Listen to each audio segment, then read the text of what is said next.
Good morning, good afternoon, everyone. Glad to have our group coming back again for our monthly broker webinar.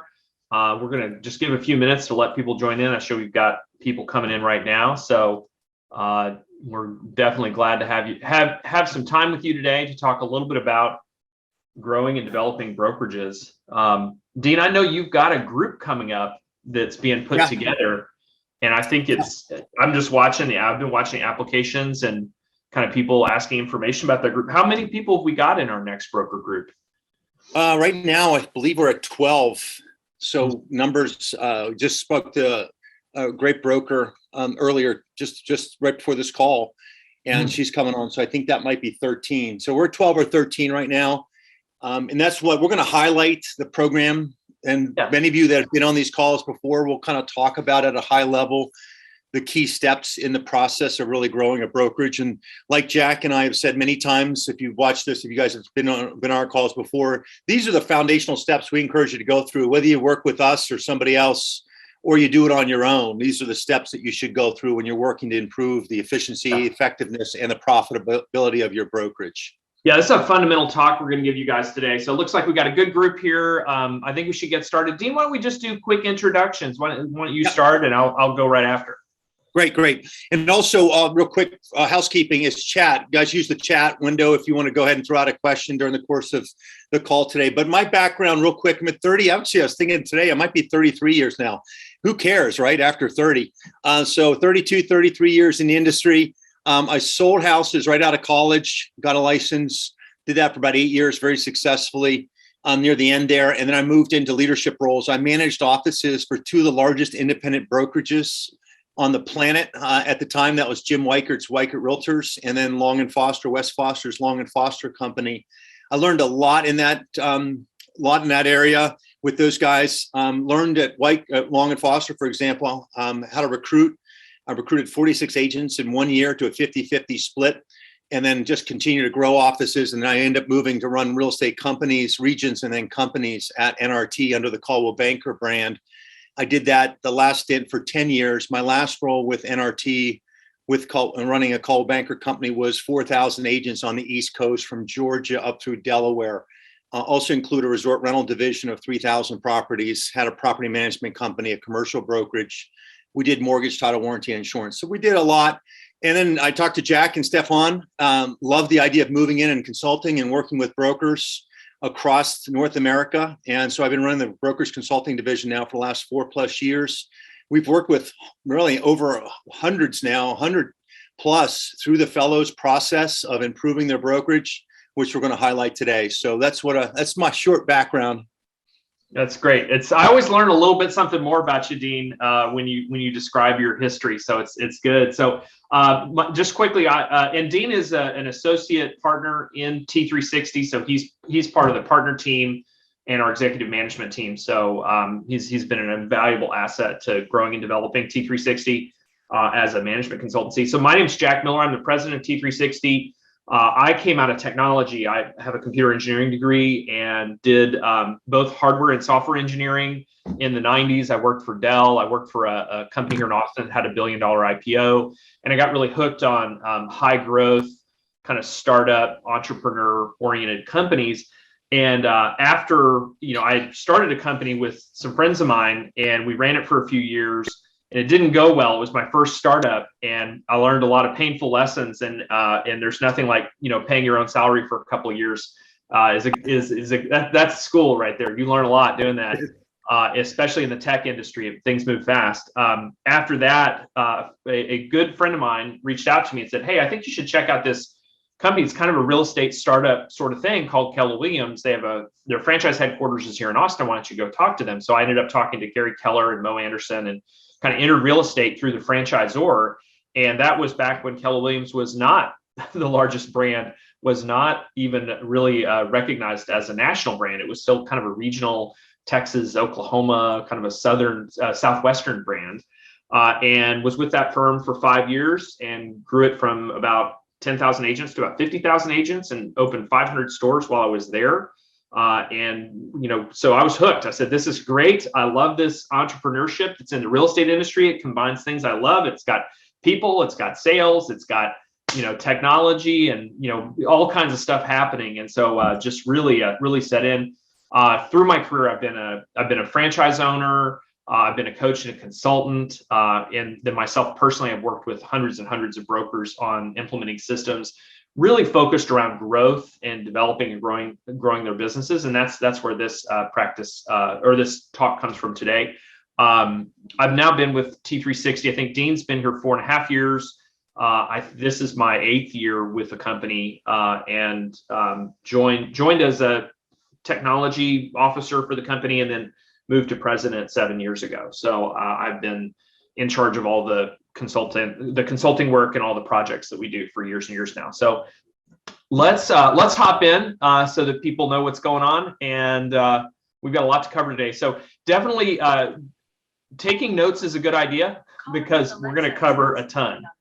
So let me go full screen on this. There we go. So the talk today is 10 steps to a high growth business. This came out of a practice of working with brokers and teams who wanted to grow their businesses more quickly. And this came from years and years of consulting with organizations like that. We also have a special bonus today. We're going to introduce a new performance calculator based on our brokerage research and the top 1,000 brokers in the United States. And you're going to be able to interact with this. You can put your numbers into it, and you can learn what it would take to join the ranks of the top 1,000 brokerages. You can also, if you're not in the top 1,000 brokerages yet, you can see what it takes to get there or how to improve your ranking. It's a very cool tool. We're going to share it with you today. Just a little bit about the company. We're a management consulting and research company dedicated to residential real estate brokerage industry. We are probably best known for our research and publications. We publish an annual trends report every year. We're in our, there you go. There's the 2 publications. We're in our 18th year of the trends report. And we also publish the Real Estate Almanac, which is a comprehensive listing of the largest brokerages, MLSs, associations, top leaders in the industry. We have a ton of sub-lists. We have kind of every aspect of the industry is covered in the Almanac. And very, very important industry reference. If you want to know who's who, it's in the Almanac. So we're known for that. We have 13 leaders and people at our senior leadership level in the company. We have a staff of about the same size that backs them up, and covering a broad range of skills and capabilities. Most of the people that work at T360 are industry leaders. They were in management roles like you have today, or they were running companies like Dean described his roles running different companies. And people that are generally know the industry, have been in the industry, many times have sat in your chair or other different chairs in the industry that are relevant. A few areas we consult on. These are kind of core consulting competencies. Brokerage consulting, Dean heads that up, leads and runs that. Merger acquisition, valuation, financial work, we do work there. Talent and hiring, executive placement, finding managers, VPs, presidents, even CEOs. Technology, we do a ton of work in technology. We've taken companies and completely redesigned them from a technology perspective and helped them implement everything. And also accounting and accounting practices, especially with related to picking and managing your back office and your accounting system. So those are core areas of competency. So let's jump into the talk. Again, this talk is, I think Dean, you and I have done this one probably. We're in the tens and tens and tens of times that we've done this talk.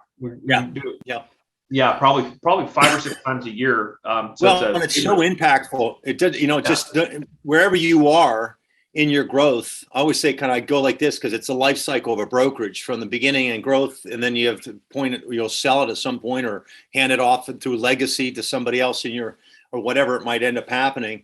But you always kind of, some of these guys get stalled out, and these 10 steps will help those organizations. It's not like you're just starting out. You could be stalled out, at some level or some peak, or you've dropped off, for example. So these foundational steps will help you then reinvert and start heading in another positive direction. Yeah, for new companies, this gets you doing things, a very powerful way. For existing companies, it enables you to re-implement, re-energize, redirect, create new directions. So we think it's very powerful. And this came from literally hundreds and hundreds of consulting engagements working with brokerages and teams in taking their teams to new levels of productivity and performance. So that's where it comes from. So let's just jump in with the first step. First step is I think it's very important to take a step back from business and really, discover yourself. Like really look at what the business you have, what you have, and what you're working with. We look at kind of 4 fundamental areas and then dive deeper into many different other parts of the business. So people, systems, profit and loss, obviously your financials, and your marketing and brand. We see these are kind of some pillars that you're going to want to evaluate. We're big fans of rating things on a scale of 1 to 10 and looking at different areas and saying where are you strong, where are you weak, where are there improvements to be made, and then diving deeper into performance within recruiting, retention, how much company dollar are you keeping, what are your major expenses, and how do you measure up profitability and ROI. And then Dean does, as part of this exercise, Dean and his team can compare you to other similar sized companies, similar companies in similar markets, company with similar kind of sales force. Talk to us a little bit about the discovery process, Dean, and what people go through in that. Yeah, this is a real deep dive as a business audit, really. It's a real foundational step of understanding where you are. And it's two-way street on this through this process. One is we'll give you benchmarks. So to Jack's last comment there, we'll benchmark your organization. We'll share with you how you're performing. We do red, yellow, and green when you benchmark. We dive into over 30 areas and benchmarks, and we'll give you that insight. We'll also share with you best practices in those areas. So what are the organizations who are really doing phenomenal in an area? What are they doing to help them be so successful in that area? So that's the part of the discovery, is really creating that foundational understanding as we dive into benchmark and discuss best practices. That's the benefit to the organization.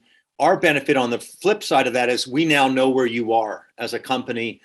We understand you and your organization more, and then we can help you build from there. Yeah, and we do this. We have an organized workbook that our clients that we work with our clients on.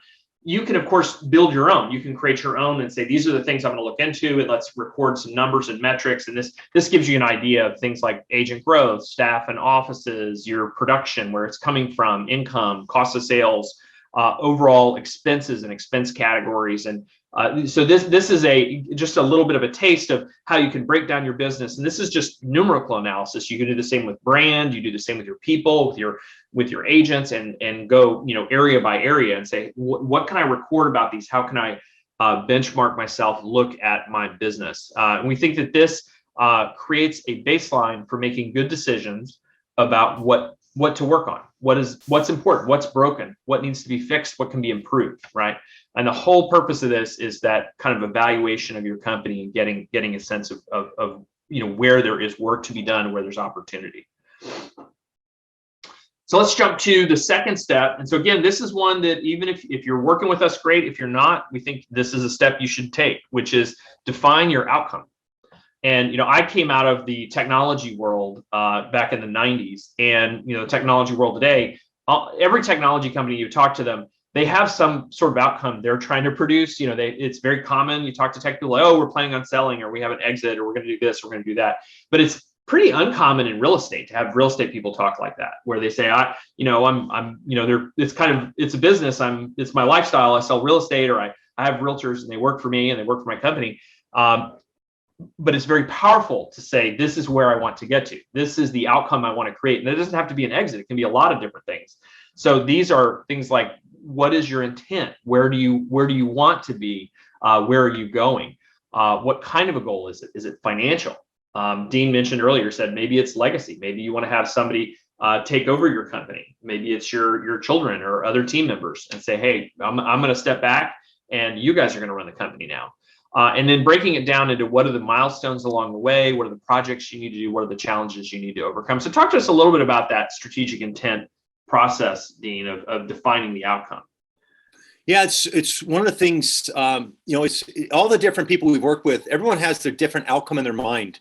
And to your point, a lot of them don't even you guys are so busy doing the hand-to-hand combat of running your brokerage day to day, running your business, your organization. You're not thinking out potentially, what does that end state look like as an entrepreneur? And so this is where you really take some time and think about, all right, where do I want to go? I'm here right now. We found that out through discovery.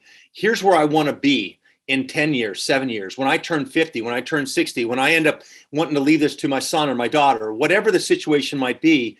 What does that end state look like?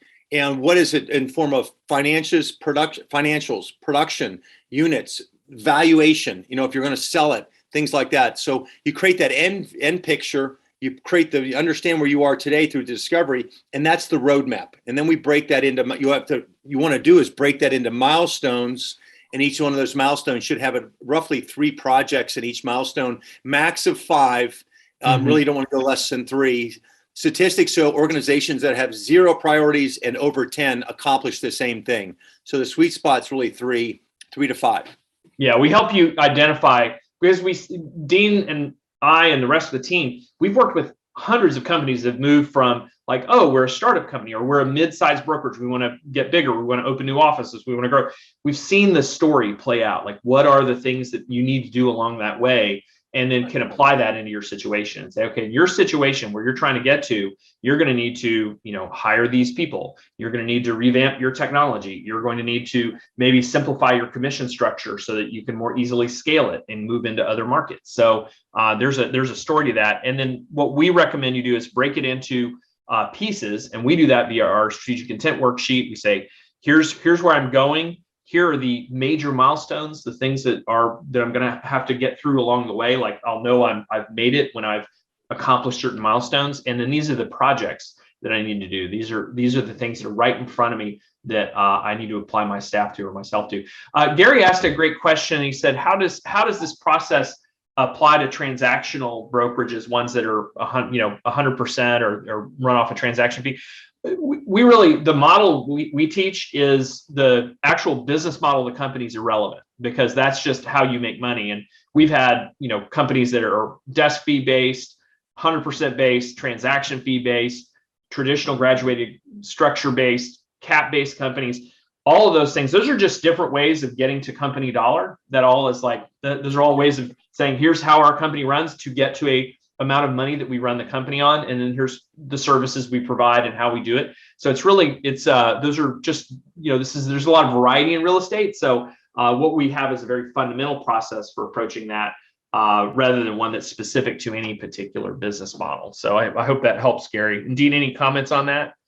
Yeah, and that's exactly what you just hit on, right? So the revenue, the company dollar, then, what is it as a return on revenue, as a total? It's a total you're generating. So there's some key areas and key metrics that crosses all organizations, no matter what model. But there are different ways that organizations make revenue.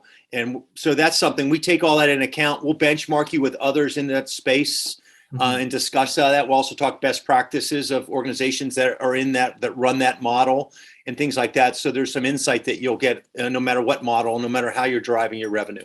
Yeah, absolutely the case. So the third step we recommend, and this actually is a nice segue talking about different models and different businesses. As part of looking at your company, we recommend you get to know your competition. And we will say, get to know your competition. Don't copy your competition, and this is an industry full of copy paste. Like, this industry loves to copy paste. Like, oh, they do that over there, maybe we should do it here, right? They have that plan or those services over there. And just recognize, anytime you look at your competition, there's a whole, they have a whole business model, a financial model, a services model, a staffing model, all that stuff that goes behind whatever their thing is. So anytime you try to copy paste something from a competitor, you're actually getting all these things that come along with it that you may not want, that might not be a fit. But we do think it's very smart to know your competition, know what they're up to and how they work. So we have in our program, we have people develop or design a comparative market assessment and say, let's look at the competitors that are in my space. Let's look at their compensation plans, how they compensate their staff, and what's the structure, whether it's a transaction fee-based company, or it's a cap-based company, or it's a graduated split-based company, whatever it is, what's their comp plan? What do they provide to their agents? What is the service offering that they have? And then what's different about them? What are the things that they do? So those kind of very fundamental, high-level pieces. And all of this is to be able to adjust for your actual market, get a sense of what the market context is around you, and all of those pieces. So Dean, talk to us a little bit about that competitive analysis process. Yeah, because one of the things that people are in this module here or think about is, who is my competitor? Because you might have 5, 10, 20, 50. I just had a call earlier today. It was 80 competitors in a marketplace. So whatever the number of competitors in your marketplace, you really want to hone it down. The way we describe it, the way I encourage you to think about it is, if you lost agents in the last 2 years, where did they go? All right, that's a competitor. Yeah. If you're interviewing new and experienced agents, to come join you? Who else are they interviewing with? So those are the people you really want to take a deep dive, because that's a short list of brokers. It sounds like they're direct competitors with you. And then you take that deep dive to understand what is their value proposition. Because part of this is you really want to see, hey, what's their value proposition? What's their offer? What's my offer? It allows you to hone in your value proposition, how you communicate exactly what you stand for, but also allows you to create a little wider and a deeper moat, maybe a little bigger castle wall to protect your organization from others, because you have a higher level of knowledge. And when an agent, for example, in a retention interview says, I'm leaving, I'm going here, you have the knowledge to be able to have that conversation as a trusted advisor, business coach, and say, well, let's discuss it. Let's talk about that other organization and what they offer and how that would impact you. Yeah, and one of the things we bring into this conversation, obviously, there's a lot of new business models. There's a lot of new companies that have come into real estate in the last 5, 6, 7 years with capital coming into our industry. Each year we publish our trends report, and we do a deep dive, usually on any of the new business models or even specific companies. We'll do a deep dive on specific companies that can help inform your knowledge about those companies. So we bring some research to the table that we'd encourage you to use. Either through our trends report or our T3 Insight newsletter, just to understand what's happening in that competitive market. We think because of the dynamic, how much change is happening, it's really important that you as a leader know how to answer the question when an agent says, hey, I heard this company's coming to town, and you need to know it. You don't have to copy them. You don't have to do what they're doing. You just have people say, yes, I know about that company. Here's what they provide. Here's what they charge. Here's their fundamental business model. And by the way, here's our business model. Here's what we do. Here's how we're different. Here's how we're going to help you grow your business as you continue in real estate. So that's the purpose of this. We put together, and you should have one of these, a competitive analysis where you can put all your competitors side by side, and you can update it every year. And that way you can really keep track of what's going on in the market and be able to adjust, right? If somebody makes a big change in their business or a new company comes to town, they should go right on that competitive analysis so that you can pull them apart and understand what they're doing really well. So that's part of what we have our clients do, and we recommend that you do it as well. Mm-hmm. So then as an extra step, and this is something that I think makes people really tough when they do this, we have all of our clients present it to their peers that are in other markets, not directly your competitors, but people from other markets. And then we do a critique. So we do a roundtable critique of this and say, tell us about your market, tell us about your competition. And then what's great is people will learn from each other in that kind of an environment, that sort of peer environment where you present. It's very, very powerful. All right, let's jump to question 4, which is defining specific results. This one we've got some fun pieces for. One of the things that I think happens with brokers and with some sales teams is we sort of do business the way we did it last year, the year before, the year before, the year before, right? And when you do that, you're running on a business model or a financial plan that maybe you created 5 years ago, right? So what we encourage people to do is do some scenario planning and say, okay, what would happen if I changed these few areas in my business? What would happen in my business? And then that will help you come up with more specific actions to say, look, these are, I'm going to change, the price point I'm going after. I'm going to recruit some more agents. How's that going to impact my business? I'm going to focus on a training program to get everybody in the company to do one more transaction this year. I'm going to focus on maybe an internet program to generate at least 1 or 2 closed transactions per agent in my company. Like, what does that do to your business? It also helps you outline a financial plan for growth. How are you going to grow? Because it's got to come down to the numbers. Dean's a numbers guy. He's got a CPA background. He managed a very large organization. I mean, you were looking at numbers all the time. And, those growth plans can't just be feel goods. They need to be, okay, how does that translate into dollars and cents? Helps you track and measure, and also helps you look at, are there additional revenue streams? Are there other areas where you're missing out on opportunities? Dean's experience and our experience with brokers is that, many brokers today and teams today also are adding in affiliated revenue. They're adding in other lines of business in order to bolster their bottom line. And that's a good thing to do. And planning for that. So we have, and we're happy to share this. We'll send it out to everybody that participated today, our what if goal setting worksheet. This is a very simple worksheet. And by the way, you can take it and modify it to fit your business model further if you want to get more specific. But we've created a very simple worksheet that allows you to tweak different aspects of your business model and see how it impacts your business. And you can run this a lot of different scenarios very quickly and say, what happens if I add more agents? What happens if I increase my transaction fee? What happens if I refer more units via some kind of company generated business? What if I change, what if my average price goes up? So things like that. Depending on your model, some of these may apply more than others, but it lets you selectively try different scenarios. So talk to us about the what if process, the scenario process here, Dean. Well, and also about that, and also how these tie together. So if you go back to the competitive assessment module we just discussed about the area of looking at your competitors, what sometimes you'll understand is, and we've worked with clients like this, and like, oh my gosh, I've been standing still, to your earlier comment, Jack. I haven't made any changes to this or that in my organization, and the rest of the market has.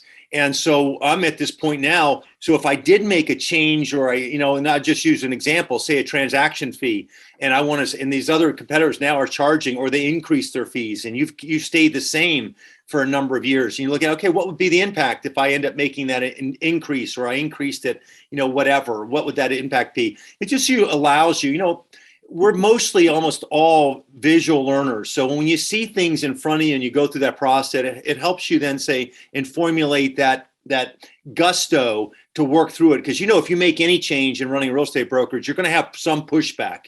And you have to come from a place of knowledge and expertise and say, you know what, if I'm going to roll out this additional fee or change this or adjust that, I'm going to get some pushback from some of my agents, my management team, or whatever.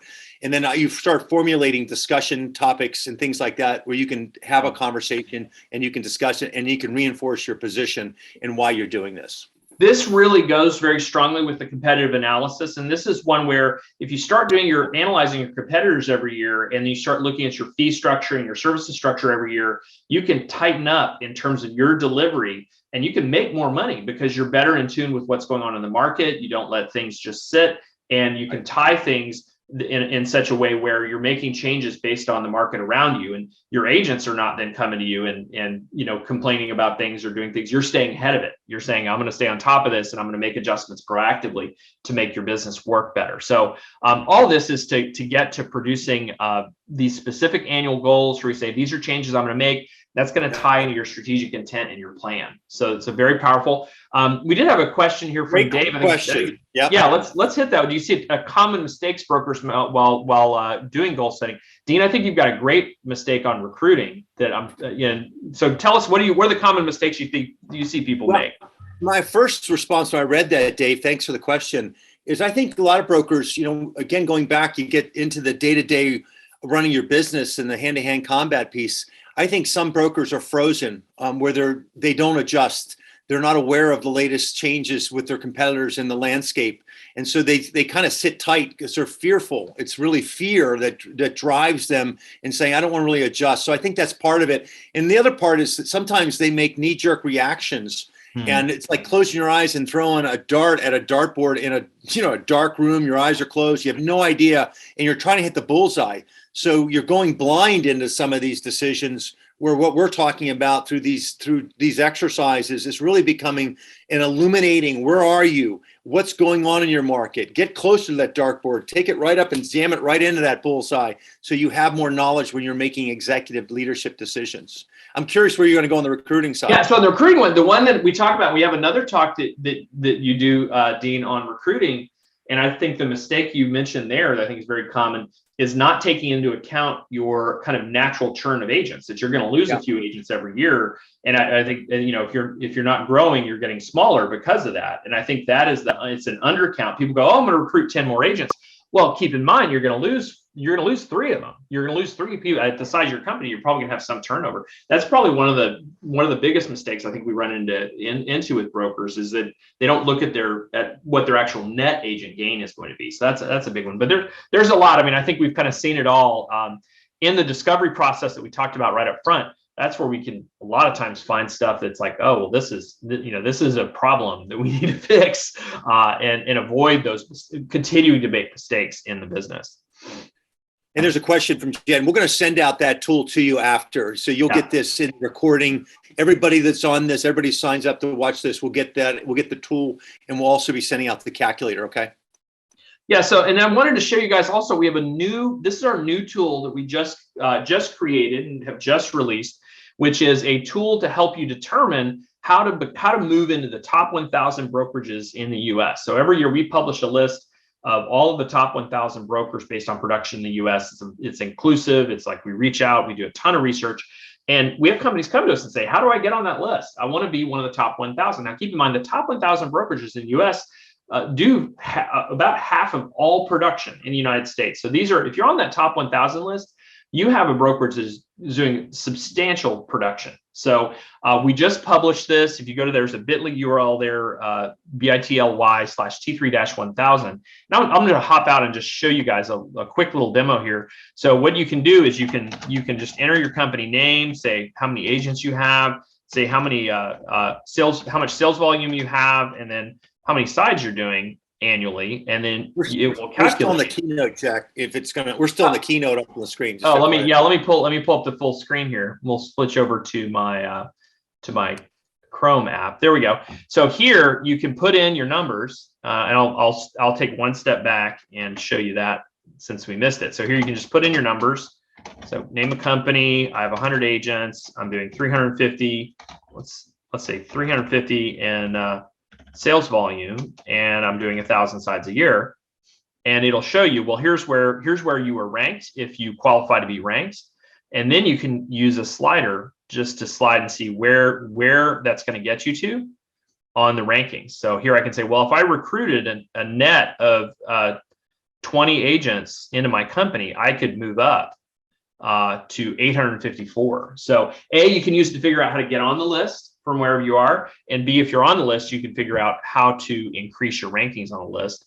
And then if you qualify, here it prompts you, it says, hey, if you want it to register and make sure we ask you about inclusion on the Mega 1000, you can just register down here and say, I'm going to raise my hand. Maybe you're not on the list yet, and you just want to make sure that you get flagged in our database. We'll follow up with you to do that. So this is a really cool new tool. We've got some others that are like this that are really fun, where you can kind of play with different numbers in your business and see what sort of outcomes you get. So cool stuff there. I'm going to flip back to our slides, and there's two questions. One, can we put that in the chat, the link? The second, we're going to include that in the follow-up that'll have the link to that, or there it is right there. Right? There's a calculator right there. There it is. Yeah, I just posted it. That's the full URL. There's a short link that's in there in my presentation, but that's the full URL. If you click on that, that'll take you right there. So Michael had a question. We had a question from Michael asking specifically about churn rates in the industry. So real quick to address that. Yes. So looking at churn rates, this is also known as a disassociation rate. We're looking at under 10% to be in the green. That's where you have good culture, good connection between the agents, where there's a level of respect. Recognitions taking place typically is very high and very important in that space. If you get above 10%, you move into the yellow, and you get above 20. So 10 to 20 is going to be yellow, and over 20% is red. For budgeting purposes, for looking at goal setting and putting in goals for recruiting, we encourage you to use either whichever's higher, your average last 2 years churn percentage or disassociation percentage, or 20%, whichever is higher. Use that in your planning for your recruiting goals. Yeah, that's perfect. And then we had another question about the minimum annual sold volume to be in the top 1,000.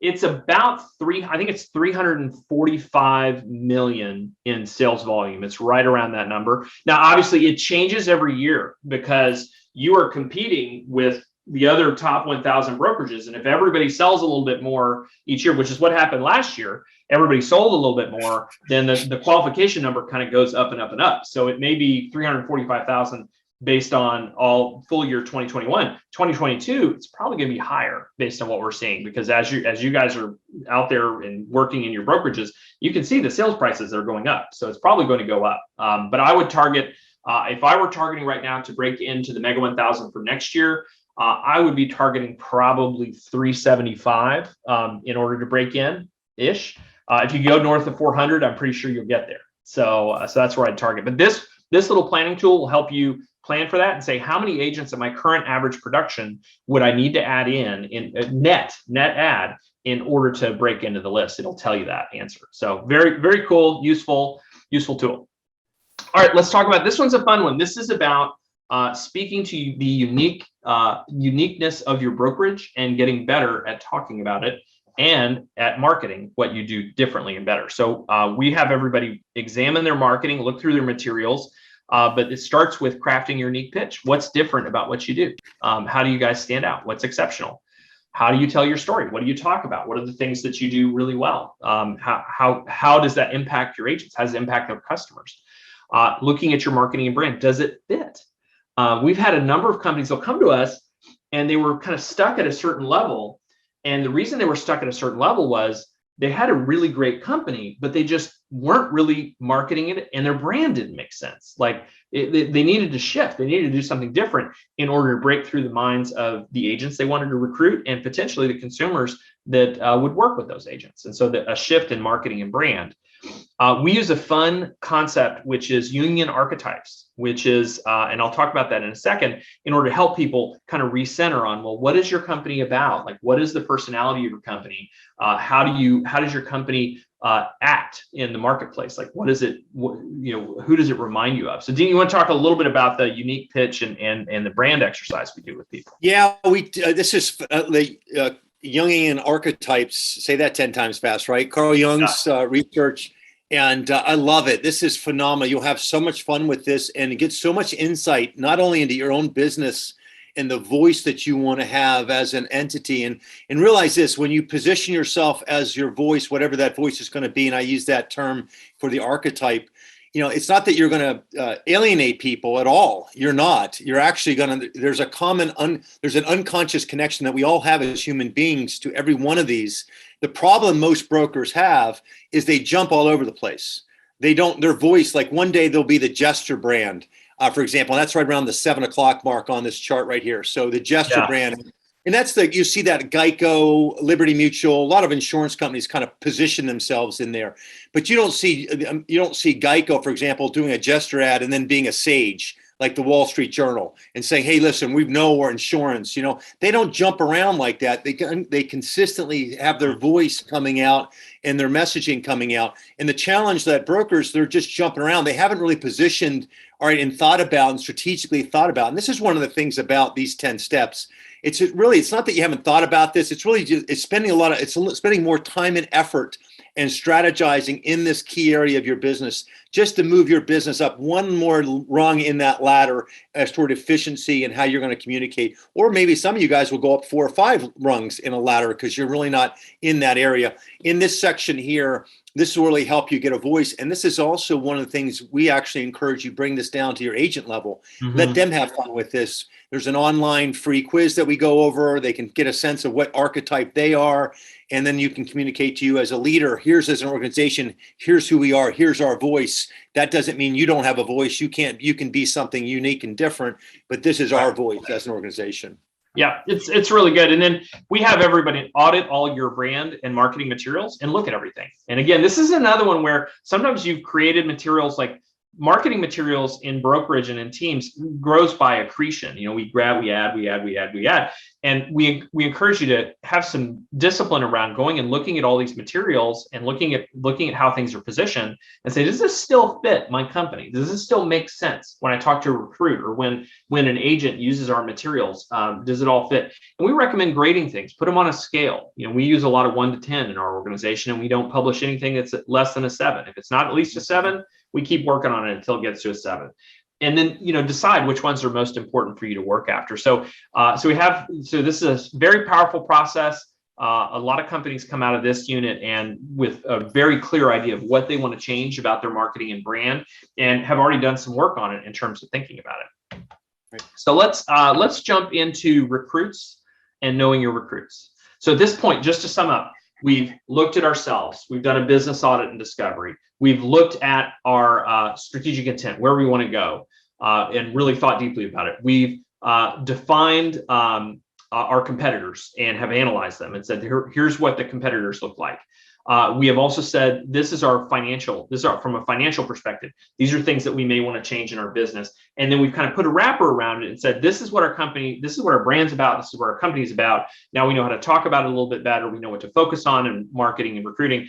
Now we need to get into knowing and working with your recruits. So in this section, we work with people to define and write personas for the recruits that are a best fit for your company. Who are the people that you're great at helping, right? And that your company does a really great job. And then how do you engage them? And then we use these personas. We have a set of templates that we supply. It says, this is what a new agent looks like. Here's the kind of things they need. Here's the challenges that they have. Here's what a second career person. They had a career in another industry. They're coming into real estate. Here's some of the things that are more concerns for them. They're different from necessarily a person who's just getting started in real estate and hasn't really worked a job before. This is a person that has some discipline, understands a former business or another area, but needs some structure, needs some help becoming a real estate professional. And even how do you help your top performers? The top agents are coming in. I find they do need a lot of help because they have just a lot going on. They know how to make money, they know how to do sales, but they may need help with systems and staff and scaling things and making things less demanding on their time. So kind of really look at what are the things that drive each of these personas? What are the needs that they have? And then you get better at talking to them. So talk to us a little bit about the persona conversation, Dean. I know you've done a ton of recruiting in your time and coached a lot of recruiters. So talk to us about this concept and how it fits in. Yeah, this is really great to position your thinking and thoughts about agents depending on where they are in their life cycle, from a new agent through their growth and to the mature Michelles of the world. And then what are the tools and systems and support you position in your organization to support those agents no matter where they are? So that really helps you hone in on your value proposition to each one of these agents. This exercise is great because it could bring about gaps. You could actually see that we have gaps in our service offering. We're not robust in the maturing Michelles in that area, or we're not strong in the new area for new agent training or whatever it might be. So it allows you to plug some gaps and help you fill those gaps that you have as you're looking to recruit agents. And think about this too, the way we position this and try to think about this is if you look at your current agent population, who do you want to clone? Who are the agents in your company that you say, man, I'd love to have, 100 of these or 1,000 of these agents, whatever the number might be. And then where are they in that spectrum? What are their wants? What are their needs? What are the challenges they face? And then build and say, what are the tools and systems that we have in place? And then take this, the next step on this, guys, is actually then building a case study. I'm kind of getting ahead of myself here, but then you actually then come back and say, here's a case study of someone who joined us as a new agent. We grew them, we trained them, we supported them, and here are they now as a top producer. You kind of take them and show other recruits or other potential recruits, here's what we did for an agent in your space, in your area, in your level of growth, wherever you are. Yeah, it's perfect. So in getting really matched up, this enables you to be a far better recruiter because you know how to address the needs of a person in front of you who says, oh, I know right where you are in your career. I know what your challenges are. I know the systems that you need in order to grow to your next level. And our company has this, and this to help you get there. And that's going to feel very differently from other recruiters who are not as dialed in and not paying attention to what that person that's in front of them specifically needs. So this process will help you talk better, think better, act better with your recruits. And we think it's very powerful. So once you've done that and you have developed out a set of personas of these are the sorts of people that you're going to focus on recruiting, you need to build a recruiting system. And I know this is a system that you brought to us, Dean, that has standardized the recruiting process, the steps you take people through, what you do to source candidates, the recruiting meetings, what you do at those meetings and appointments, where you take them, the process you take them through, and each step along the way, what you do at each step, what you say at the first meeting, which is that's a meeting about compatibility. And I know that's a big one. And then what you do at the second meeting and how you talk about business. So talk to us a little bit about the steps in the recruiting process and what you think brokers have to learn about that. Yeah, part of this is kind of really just thinking from the whole funnel. We like to position our thinking to funnels. So a business funnel, how do you bring business? Where does it start down to the end? And then after, same thing on recruiting. So on a recruiting funnel, where do you start? Where are you outreaching? Who are you outreaching to? What are you saying? And then as they come through that funnel, they step through that funnel and say, you know what, I'm thinking about joining an organization. I'm getting a license, or I have a license. I'm with a competitive company in your market. I'm thinking about making a change, or whatever they say.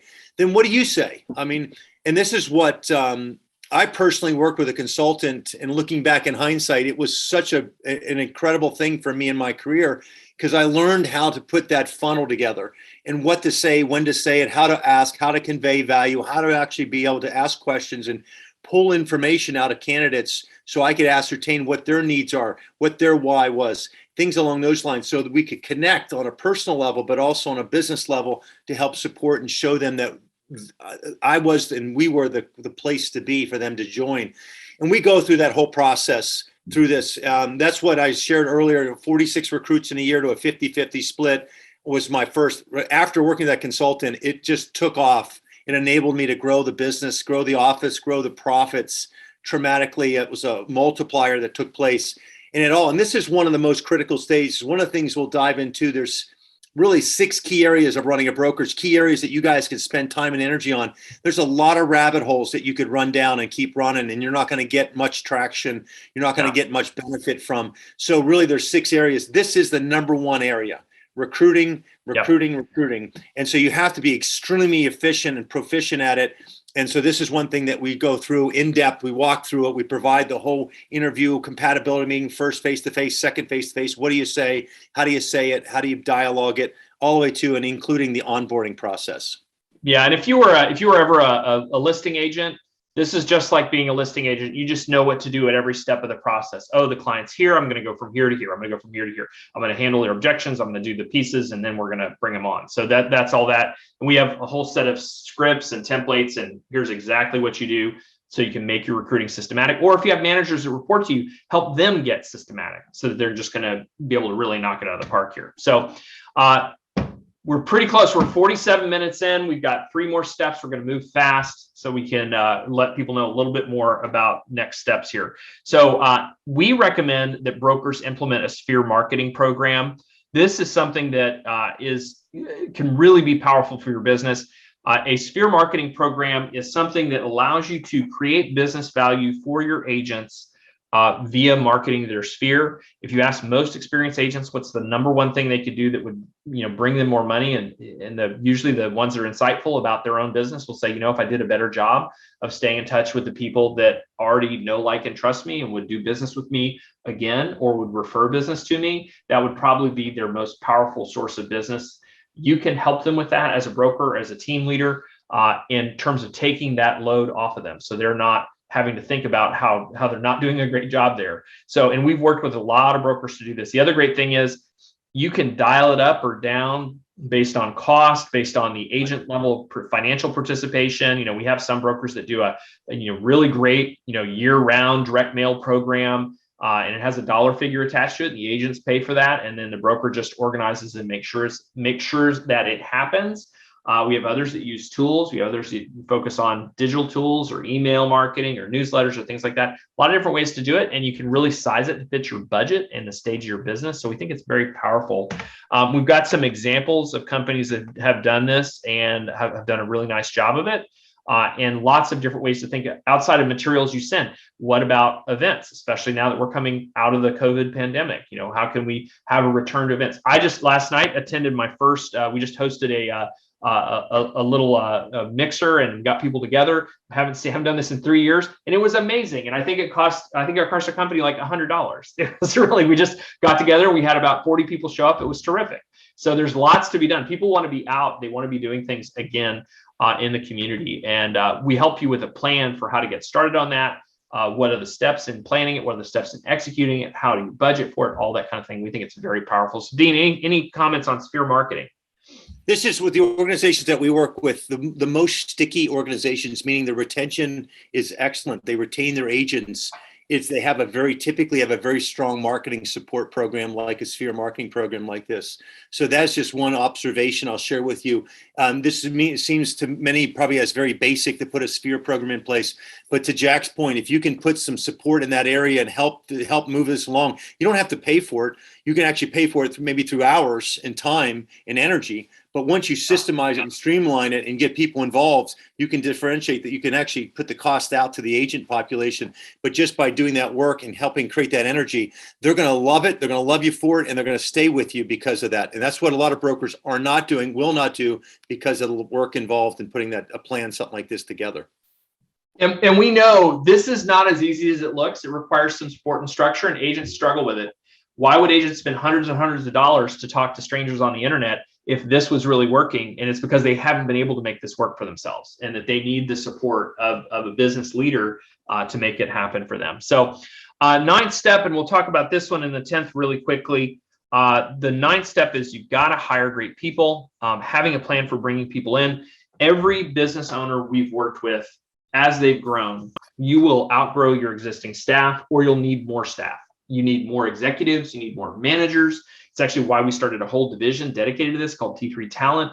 All they do is recruit and find people in management positions for our clients, because you're going to hit a ceiling. You can only do so much work with the people you have in place, and at some point you will need more. And so we say, have a plan for hiring and developing your people, job descriptions and interview process, what to do in the first 90 days. Again, a huge opportunity. Our industry doesn't do enough training, doesn't do enough direct management in the first 90 days. We lose a lot of good people who come in because we don't properly, set them up for success. And we talk about that and how to improve the performance of your existing people. Kelly White, who runs our T3 Talent practice, teaches this unit with Dean, goes over the steps in hiring, talks about what you do to train and work with your talent that you've brought in, talks about how to be more effective in getting your staff to really execute at a higher level and bring in new staff that can do that. So in this unit, when we work through it, our objective is to identify, you should at all times have, like, if there's one hire that can make your life easy, you should have that person in mind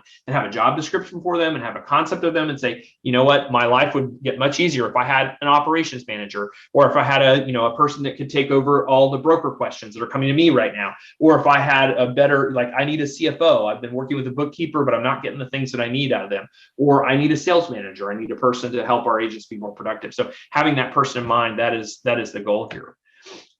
Last piece we'll jump into is telling your story. And this is about planning for how you're going to tell your story about your company.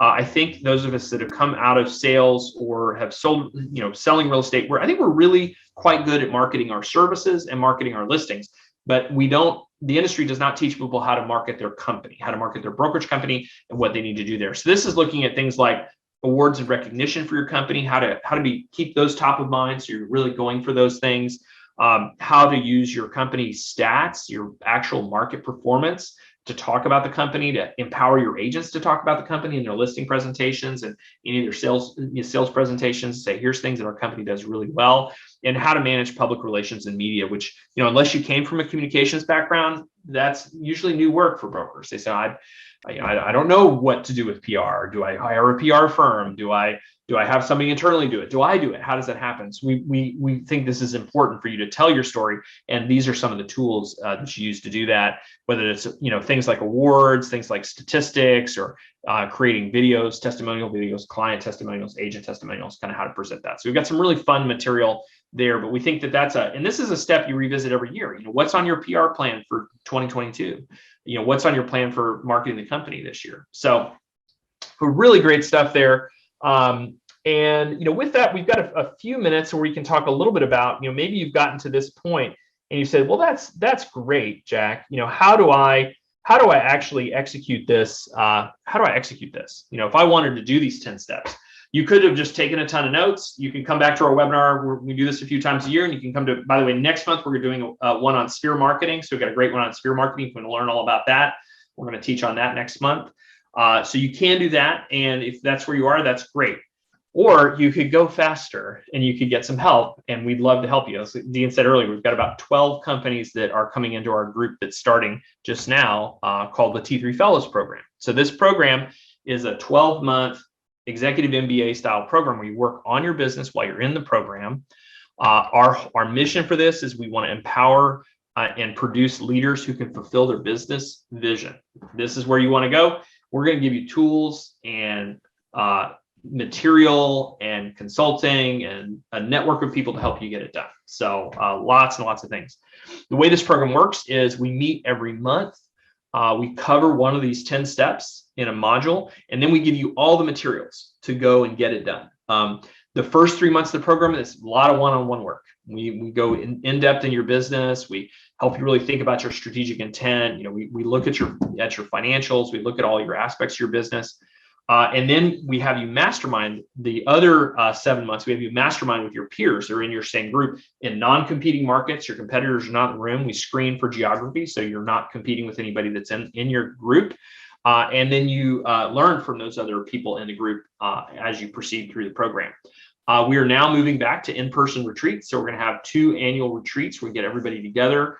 We do a ton of great masterminding and work with you when you're in person, practicing your recruiting, practicing the different elements of the program that you need to be very comfortable with as you meet with us. And then also access to other team members. One of the things most companies we work with, usually they need some expertise in a few areas of their business. Maybe it's technology, maybe it's marketing and brand, maybe it's merger acquisition. You know, there's something they might need, or maybe it's talent. Maybe you need help hiring a key person. So you have access to other T3 team members during this program, so you can talk to them, you know, get what you need. Or if it needs to be a bigger project, we can scope out a bigger project for you in order to get that done for you. So really strong program for that.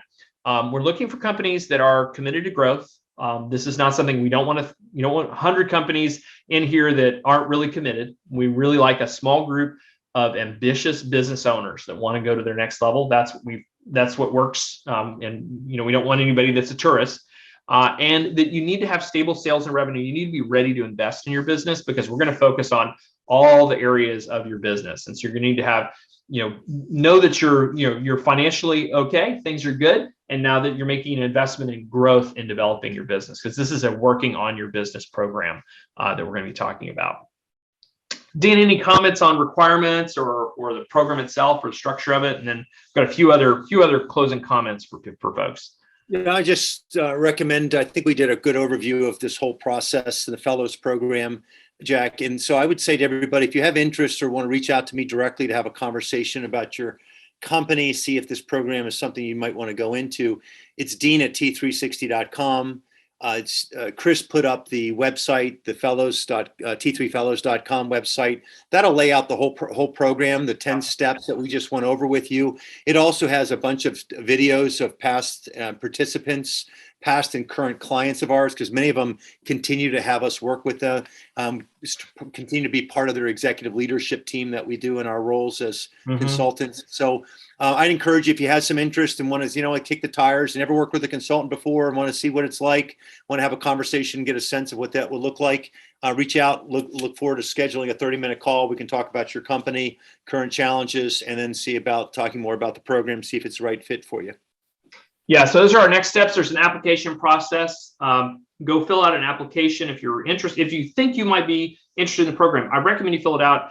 Dean's going to do some free consulting with you to talk to you about where your business is and what options there are for you. If we think you're fit for the program, he'll let you know. If you're not, he'll tell you where you should probably be working on in your business in order to grow it and to be potentially ready for the program in the future. I did want to say we've had literally hundreds of companies go through here. So these are just some of our clients have been through. Portside Real Estate Group, David Davin, came in as a small brokerage. She was really focused on her sales team. And I think it's been 4.5 years later. She's now a multi-state operator. She's acquired several companies. She is well on her way. I think she'll do. When she came in, she was doing 120 million in sales. I think last year she shared with me that last year was 750 million. So she's well on her way. She's over 800. Over 800. Yeah. So she's well on her way to $1 billion company. Really fantastic story there. Matt Curtis in Huntsville, Alabama. Matt Curtis Real Estate came in as about a 25-person company. I think it's now north of 50. His quote is about creating a 7-figure profit after working with us for a couple of years. Really seeing phenomenal growth. We do work with some smaller companies and with some franchise brands. We've done some work with Next Home. This is one of our Next Home clients, and help them build a foundation for growing their company. A lot of the Next Home companies are a little smaller, and they're looking to become much bigger. And so did some great work there. A lot of work with independents as well. Victor at Savvy and Company worked with us. They got into action on recruiting, which a lot of our brokers that come in and teams that come in, that's where they really need some help. And so we helped him really think about how to recruit more effectively and get into action. So he says he recruited 20 agents into his brokerage. It was the best recruiting they've ever done. And we've even done some work with some pretty large, well-known brokers. This is a TTR Sotheby's, Derek Swack, with them. And this is a big company. They've got a lot of experience running brokerage.